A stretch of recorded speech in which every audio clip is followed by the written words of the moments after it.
What's up everyone, my name is Mike, and welcome to another GameCast review. Today I'll be taking a look at Hatred along with 3 mods, Mass Murderer, Death Dealer, and the Hatred Color Mod, all for PC. Enjoy. My name is not important. What is important is what I'm going to do. I just fucking hate this world, and these human worms feasting on its carcass. My whole life is just cold, bitter hatred. And I always wanted to die violently. This is the time of vengeance, and no life is worth saving. Unlike some people, I've never been bothered by a game's story, content, or general subject matter. Both ethnic cleansing and rapeplay are good examples of controversial games due to their questionable subject matter. Now, I've never played them, but I've heard many say they're just quote-unquote trash. My usual response to that is normally, have you actually played them? I'll admit, the messages those games seem to be sending are obviously terrible, but to say a game sucks without actually playing it is ridiculous. I put gameplay above all else, and if the gameplay is enjoyable, then I would say it's a good game. It may be offensive and fucked up, but still a good game. I think some people have an issue separating video games from reality or are just easily offended. Luckily, I don't have that problem. I'm not a racist, I don't want to hurt anybody, and I respect other people, and no matter what game I play, it's not going to change who I am. Developed and published by Destructive Creations and clearly inspired by the Postal series, Hatred is one of the more recent controversial offerings in the gaming industry, released in June 2015 for PC. Controversial before and after its release, Hatred is a vulgar, violent, and even somewhat graphic game about murder. It's just straight up violence in your face, really. I'll also be taking a look at a few mods, Mass Murderer, Death Dealer, and the Hatred Color Mod, all available on the Steam Workshop. Mass Murderer and Death Dealer are actually map packs that change the camera perspective. Mass Murderer turns the game into a first-person shooter, and Death Dealer turns the game into a third-person shooter. The Hatred Color Mod is a total conversion that colorizes the entire game. So let's take a look at Hatred and see if it's actually an enjoyable experience, or if its only purpose is shock value. Fuck you. Hatred's campaign is actually quite short. You can possibly beat it in under 2 hours on the lower difficulty modes, of which there are 5. Story mode, which is the easiest, easy, hard, extreme, and insane. Completing the game on the extreme difficulty unlocks the cheat menu, where you can turn on God mode to make the protagonist invincible, infinite ammo, and you can also spawn in any weapon of your choosing to play around with during gameplay. The game indicates there's 7 levels total, but an update to the game had some levels split into 2 areas, and these areas kind of act as separate levels, if that makes sense. Each level takes place in a different location, including the suburbs, sewers, marina, train station, truck stop, army base, a downtown area, and even a nuclear power plant. The main objective in most levels is to kill a specific amount of people so you can progress to the next level. Every level is normally an open environment, giving you the freedom to go anywhere you want, although exploration rewards you with nothing since there's no real collectibles or anything like that. However, there are icons on the minimap that indicate side quests, and when you approach these areas you will activate the side quests. Just like the primary objectives, these side quests normally require you to kill a specific amount of people in a certain location. For example, one quest requires you to slaughter everyone in a market. One of the side quests in the army base level requires you to kill a drill sergeant. Some side quests mix up the objectives, like having you cause a train crash, burn money inside of a bank, and even destroy statues and flags. Now, why should you care about side quests? Because unless you're playing on the insane difficulty mode, completing side quests rewards you with respawn points. When you die, you can use a respawn point to continue. If you don't have any respawn points, you must restart the entire level, which can be frustrating late in the game thanks to the unbalanced difficulty. The insane difficulty will not reward you with respawn points. Don't kill me! Oh, that's cute. You're always equipped with a knife, which is only used for executions, and right from the start you're given an assault rifle, but can acquire other weapons as you progress. There's a pistol, a couple of submachine guns and assault rifles, a shotgun, flamethrower, rocket launcher, grenades, molotovs, and flashbangs. You can carry all 3 grenade types, but are limited to only 3 weapons that can be swapped out with others found throughout the environments, or from fallen NPCs. The base game is played from the isometric camera perspective, and the entire experience feels heavily inspired by the original Postal. You can run, sprint, crouch, and jump, which also doubles as a dodge to avoid gunfire. You can kick things and even jump through big windows. You have a crosshair for aiming, and you can even zoom in, which means you can see further ahead of you, and your shots are more accurate. In the Death Dealer maps, I noticed that the crosshair employs some form of soft auto-aim, or the crosshair is just wonky because it never seems to center on your target. Now, there are no health items, but you can acquire armor. The only way to acquire health is by performing executions. When you shoot an NPC, they'll eventually go down, and if they're still alive, you can perform an execution which involves the protagonist killing the victim in a brutal fashion. He may slit the victim's throat, stab the victim in the head, shoot the victim point blank in the face, or even the back of the head. Executions come in two forms. The one form gives you a cinematic view, allowing you to watch the slaying up close, and the other is called a safe execution, where you view it from the standard isometric perspective. From the main menu, you can turn on the option to only view safe executions, but I have to admit, the cinematic executions are quite the spectacle. In fact, the actual gunplay and violence is the game's saving grace. The actual act of firing your weapon, watching bullets rip through NPCs, and a victim's reaction to being shot, it's all very well done. A blast from a shotgun and even submachine guns and assault rifles at close range can blow off heads and limbs. Watching injured NPCs crawl around screaming in pain, begging for their lives, or cursing you out before you put a bullet in the back of their skull, it all provokes a sense of satisfaction. Call it a guilty pleasure. There's something about navigating through a level and seeing all of the dead bodies lying on the ground in pools of blood as you rack up more and more kills.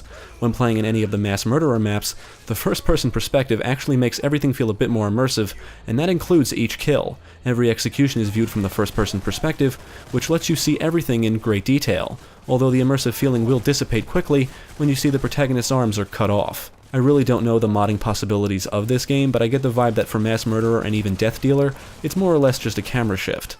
One could say Hatred is a murder simulator. Sure, other games let you kill people willy-nilly, but normally those people are evil or bad, or the game will actually punish you for going on a killing spree. Hatred is quite the opposite. You're actually rewarded for murder. The only other games I can think of that do this are the Postal and Manhunt series. I would say Postal is a bit more comical and somewhat over the top, and in Manhunt, you're a criminal killing other criminals, so it's not quite the same.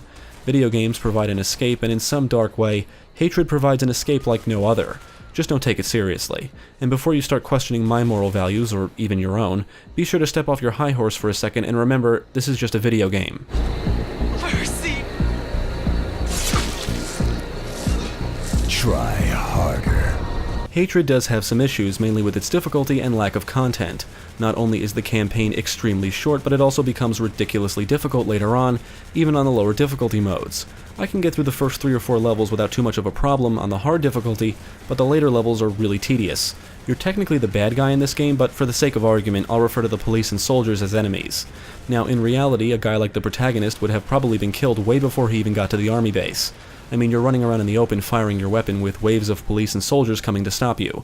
There's nobody to help you, there's no real cover mechanics other than crouching behind objects, and even then, you can still get shot easily. The early levels have you up against police and SWAT officers, but later levels introduce soldiers, and that's when any enjoyment you had turns into frustration.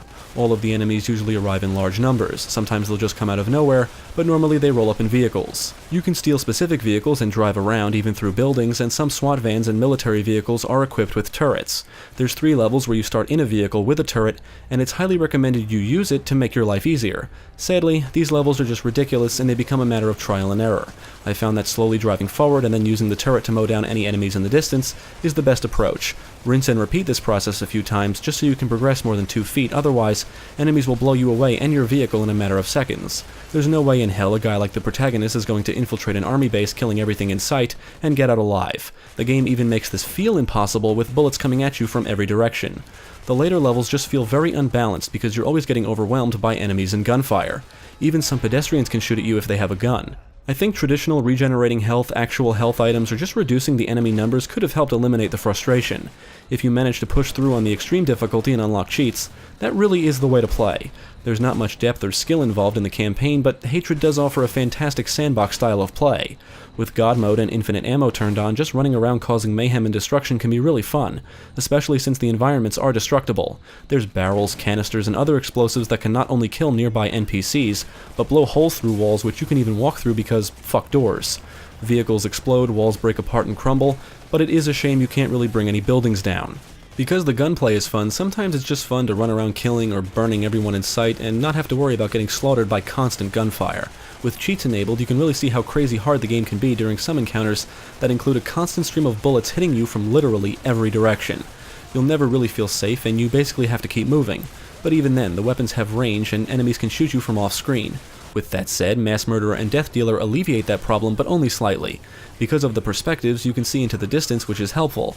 You can even see the game spawning in enemies and pedestrians, which can sometimes pull you out of the experience. However, the game wasn't meant to be played from these perspectives, so I can let it go. I also find it comical that if you're under heavy fire and perform an execution, everybody will stop firing and wait for you to finish. Help! Unfortunately, the AI in this game isn't so bright. The game's idea of a challenge is to throw endless amounts of enemies at you. SWAT officers and soldiers wear body armor, meaning they can take more shots before dying. SWAT officers carry submachine guns and soldiers carry assault rifles. They normally just charge right at you and will sometimes move in the way of your gunfire. Pedestrians do the same thing. They usually scatter in fear, but will sometimes run right by you.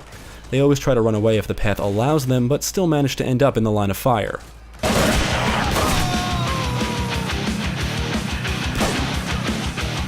With the campaign being so short and with no multiplayer of any kind, Hatred really does lack in content and even replay value. Other than side quests, there's no reason to explore the levels and there's no collectibles or secrets to uncover. You can unlock cheats and that's about it. However, the developers did eventually update the game to include a survival mode. In this mode, you can choose from one of 3 characters with different backstories and stats in speed and health. You can also equip your character with weapons and perks. This mode adds 2 new weapons, a Desert Eagle and grenade launcher, both of which can be unlocked and equipped. You can also choose from one of 3 maps if you want safe executions turned on, and the music type, ambient, heavy, or no music at all. The idea of this mode is to survive as long as possible and rack up big points for a high score. Killing people rewards you with points, you get bonus points from explosive kills, and killing multiple people in succession grants you combo points. You have an adrenaline meter that fills as you kill people, but it seems to drain very quickly, or requires kills from specific weapons to be filled completely. Filling this meter seems to be more challenging than it should be. When it is filled, you enter some kind of rampage mode where I think you're invulnerable for a limited time and can shoot while sprinting.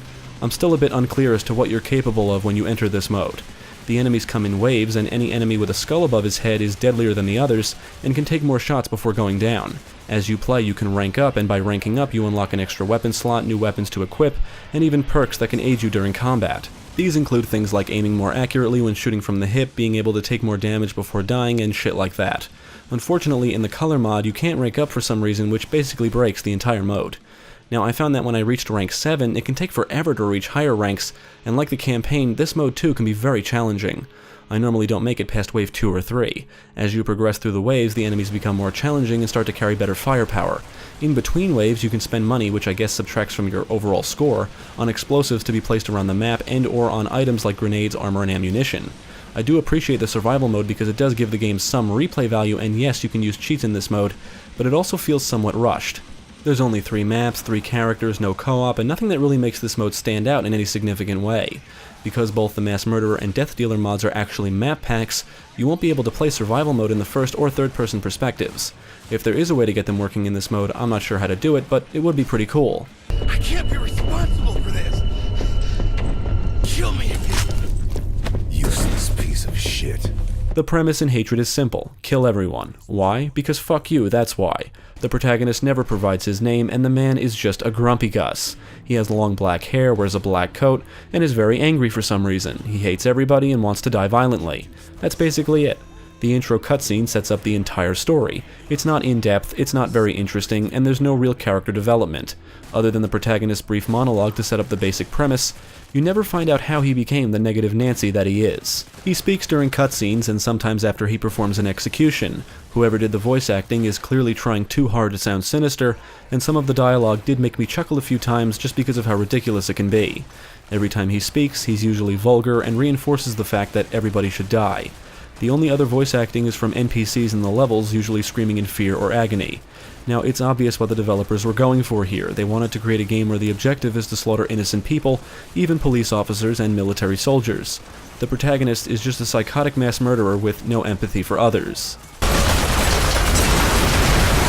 Hatred is primarily displayed in black and white, with only specific things in color like blood, fire, explosions, and other minor things. I guess the idea with this is to emphasize the violence. One of the downsides to the black and white visual style is that it can be hard to make things out, mainly because of the isometric camera. Sometimes you're in a hectic gun battle, you need to move quickly, and don't realize you're about to run into a wall, fence, or other obstacle because they're not always obvious. On the plus side, the game contains an impressive amount of detail.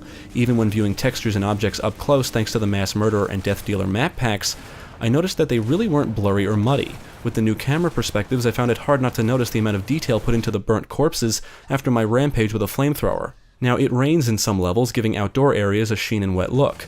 All of the foliage is detailed, walls break apart and crumble realistically when destroyed, bullet impacts on surfaces often emit smoke, shoot a pedestrian wearing a puffy jacket and you can see the stuffing, padding, or whatever it is fly up into the air. And it's the little details like these that add a sense of realism, which may be a good or bad thing depending on how this game affects you. Whoever created the color mod did a fantastic job. The entire game, including cutscenes and even loading screens, have been colorized to a somewhat realistic degree. Sometimes it comes off a bit cartoony, but you can see a lot of effort went into this.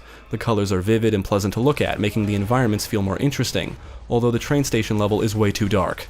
Some of the cutscenes seem to have a weird color filter that doesn't match the colors seen during gameplay, and some of the NPC skin colors seem pale. But overall, playing with the color mod is a great way to experience the game, and it doesn't affect the vanilla gameplay. The death animations are actually worth mentioning. As you pummel pedestrians and enemies with bullets, they'll flail their arms before dramatically falling to the ground. These animations help heighten the violence, and in my opinion help give the gunplay an addictive quality. Now I would say the audio is above average. The weapons could sound louder and more powerful, but they do get the job done. Other sound effects like sirens and things exploding and crumbling sound excellent. The music heard during the campaign is primarily made up of dark ambient tunes, and the only track that really stands out to me is heard during the final level. Hatred seriously needs some Slayer. Anything from the God Hates Us All album would fit in perfectly with the theme of this game. In the survival mode, if you choose the heavy music option, you get to hear some excellent metal riffs which sometimes made me grin as I slaughtered the population. These tunes can really get you into the action and make you feel badass. It's just a shame it's not heard during the campaign. On the technical side, I think I noticed the frame rate dip once when things got really hectic, but it dips noticeably more often when playing in the Mass Murderer or Death Dealer maps. Death Dealer's third-person perspective seems better implemented than the first-person perspective of Mass Murderer, with an over-the-shoulder view that makes the game feel like it should have been designed as a more traditional third-person shooter. Although with Death Dealer I did notice some model or texture issue with a dead NPC at one point. Mass Murderer is more immersive, but the protagonist's arms being cut off can sometimes pull you out of the experience. Also, when you get shot in Mass Murderer, blood puffs appear in your face, obstructing your view, so if you're getting hit repeatedly, that becomes annoying. Now, I understand the game isn't meant to be played in these perspectives, and I'm guessing the capabilities of these mods is somewhat limited, but I do appreciate the work that went into them, and if you think these look like fun, I can honestly say they are, and you should definitely check them out. The only request I have for the creator of these mods is to remove the bullet tracers, if possible, at least for the protagonist. I'm usually not a fan of tracers, but can tolerate them, and I think, if anything, the removal of tracers would make the gunplay even more immersive. Just my opinion. The tracers are also more noticeable and seem like more of an eyesore than anything. Now, I did experience some crashes, but only when using the mods. The game crashed once during my time with each mod, and twice with the color mod. But I've kept my promise, as you can see. I can't say I didn't have some fun with Hatred, but the entire game feels like a big missed opportunity in some ways. I've beaten Hatred at least 6 or 7 times now, mainly because of mods. The actual gunplay does provide a fantastic sense of satisfaction, but the question becomes, will people actually enjoy it considering the subject matter? I'll admit, I had fun. If you put aside your morals for a second and look at Hatred for what it is, a video game, and what it sets out to do, it accomplishes that goal. The goal is to slaughter everybody, and the actual act of doing that in this game is fun. The gunplay is enjoyable, even somewhat addictive, and the executions are satisfying. Unfortunately, everything else falls short. The story is nothing special, the campaign is way too short, and there's no real gameplay rewards for doing anything minus cheats. In fact, I would say playing Hatred with cheats is more fun than playing without them. The difficulty seems very unbalanced the further you get into the game, and I think Hatred is better when treated like a sandbox where you can just mess around. Before the survival mode was implemented, there wasn't much in the way of replay value, unless you wanted to play through the campaign on each difficulty mode. But even the replay value for the survival mode is low because the entire mode feels very bare bones. Steam Workshop support was a great addition, and it seems like a perfect game to mod. The third-person perspective found in the Death Dealer mod seems like the way the game should have been designed, and the Mass Murderer mod feels more immersive. I had a great time with both, and they even let the game's visuals and details shine more so than the vanilla game, since you can get a better look at the world around you. The color mod is also excellent, and it even alleviates some of the issues experienced with the normal black and white style. I've actually been finding it hard to go back to the vanilla game because the color mod just makes everything so much more interesting to look at. And yes, there is a way to get the color mod working with the Mass Murderer and Death Dealer map packs and even other mods. You can find these instructions on the Steam Workshop.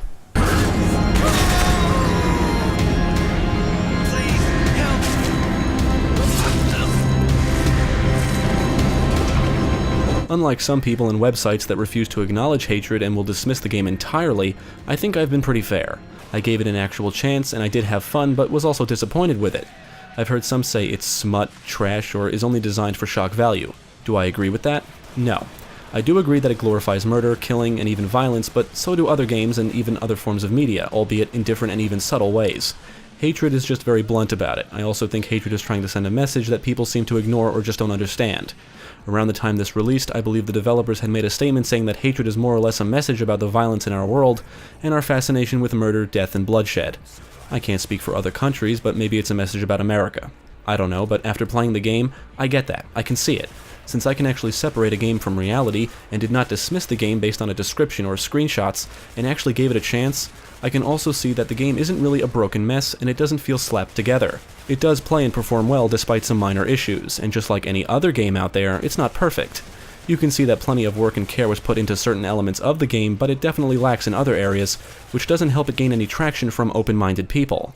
The campaign is too short, there's no multiplayer of any kind, and there's just not much to it, unfortunately. It's shoot to kill, and that's about it. I think more content and more balanced difficulty would have done the game wonders. I can understand why people that simply glance at the description or gameplay consider it smut or trash. To the more quote-unquote wholesome people, it comes across that way on the surface, and sadly, it doesn't really do anything to reinforce its message.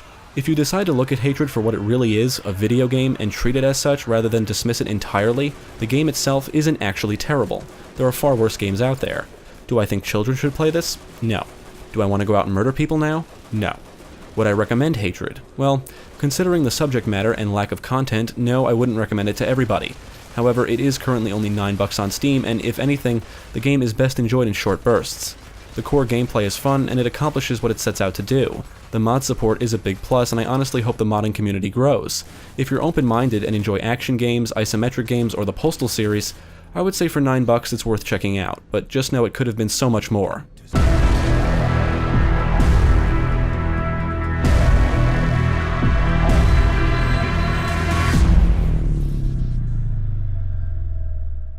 Thanks for tuning in. I hope this review proved helpful. Stick with GameCast for more quality content, including the latest gaming news, podcasts, let's plays, and even more reviews. Be sure to check out my channel, Gaming Pastime, for new game reviews released every week. My name is Mike, and I thank you for watching. Oh, and please don't kill people.